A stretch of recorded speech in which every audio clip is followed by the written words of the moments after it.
अब हम प्रार्थना करेंगे परम सरल सहज की प्रतिमूर्ति एवं जन जन तक भक्ति पथ के माध्यम से प्रत्येक वैष्णव को कृष्ण रसपान कराने वाले अपनी वाणी के ओजस्विता के प्रताप से हम सब के मध्य हमारे पूज्य सद्गुरुदेव भगवान के सुपुत्र पूज्य श्री इंद्रेश उपाध्याय जी के चरणों में हम प्रार्थना करेंगे कि आप भी अपनी वाणी से हम सबको रसामृत पिलाने की कृपा करें। जय श्री कृष्ण। बोलो राजा रामचंद्र भगवान की, बागेश्वर धाम हनुमान जी महाराज की, सब संतन की, सब भक्तन की, सब विप्रन की। जय जय श्री राधे, जय जय श्री सीताराम। परमानंद श्री राघवेंद्र सरकार की परम कृपा से आज ब्रज ओरछा मिलन महोत्सव भी हो रहा है। यहाँ पर इतने सारे ब्रजवासी और ब्रज के भी वासी नहीं आए हैं, ब्रजवासी इनके सवरे सिरमौर आए हैं।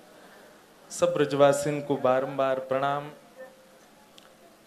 मंच पर विराजमान परम पूजनीय प्रातः वंद हम सब ब्रजवासियों के अति प्रिय पूज्य श्री मलुक पीठ वाले महाराज जी को बारंबार प्रणाम एवं विराजमान समस्त संत वृंदों को प्रणाम।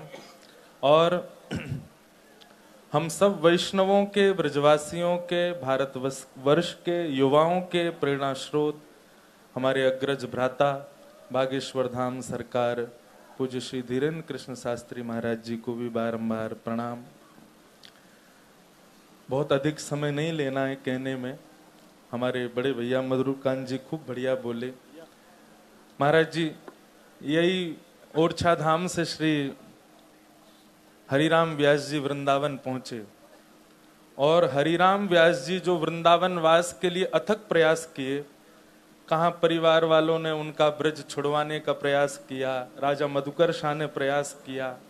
एक बार को हरिवंश महाप्रभु भी ये मान चुके थे कि इनको आज्ञा कर दें कि आप ब्रज से जाओ, पर श्री हरिराम व्यास जी का ब्रजवास भी एक मेहतरानी की पकौड़ी से ही भयो।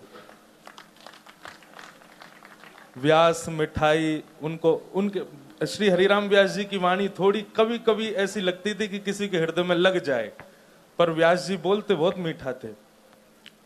व्यास मिठाई विप्र की तामे लागे आग, वृंदावन के सेवक को स्वपच को माग झूठन, खाइए झूठन माग।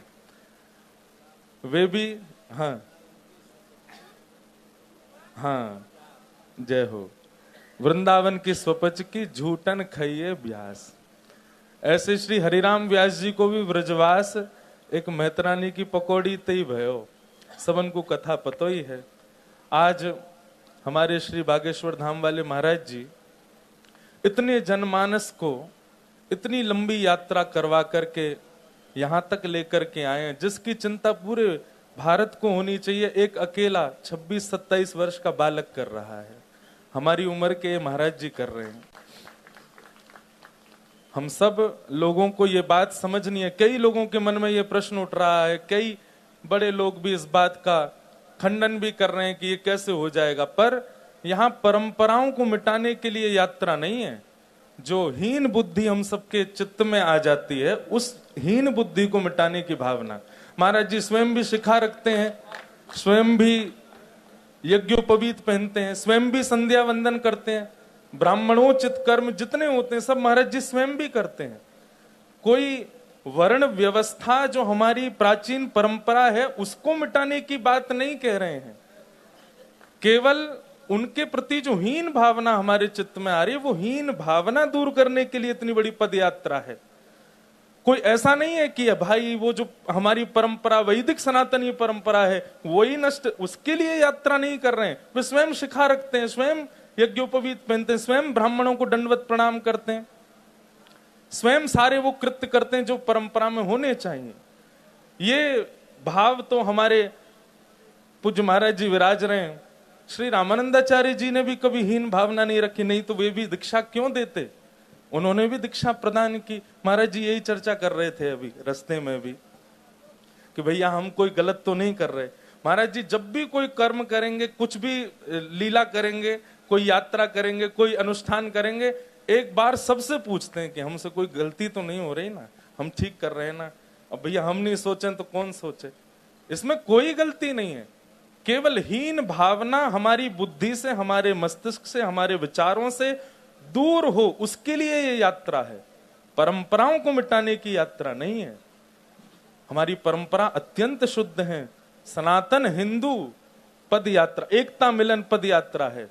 सनातन पहला शब्द है। सनातन मतलब हम सब एक हों, एक दूसरे के प्रति हीन बुद्धि ना रखें, उसको मिटाने की ये यात्रा है।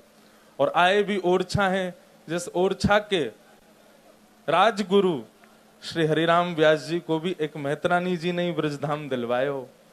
तो हम सब बोलते हैं, हम सब कथाओं में सुनाते हैं, हम सब इस बात को स्वीकार करते हैं, बस व्यवहार में लाने के लिए ये पद यात्रा है कि व्यवहार में भी वो हमारा भाव बने, उनके प्रति हम वैसी ही भावना रखें। प्रभु श्री राम भी सबको हृदय से लगाते। अब वो प्रसंग तो मुझे बहुत सारे याद आ रहे हैं, पर सबको मैं प्रणाम करूं। मेरा बहुत बड़ा सौभाग्य है कि आप मुझे अनुज कहते हैं।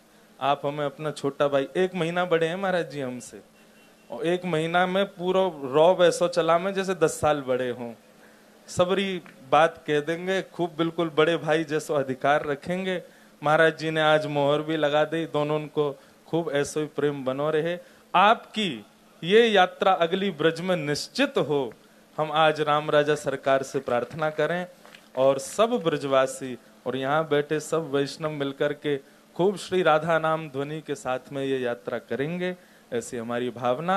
और श्री वृंदावन बिहारी लाल, राधा रमण लाल, राधा वल्लभ लाल, समस्त वृंदावन के हमारे ठाकुरन से प्रार्थना कि हमारे अग्रज भ्राता, भारत के अग्रज, सब युवाओं के प्रेरणा स्रोत हमारे बागेश्वर धाम महाराज जी का जो संकल्प है, ऐसे संकल्प में हम योगदान नहीं दें, ऐसे संकल्प हम भी प्रकट करें, ऐसे संकल्प हमारे चित्त में भी आवे। ऐसी प्रार्थना के साथ अपनी वाणी को विराम। जय जय श्री राधे।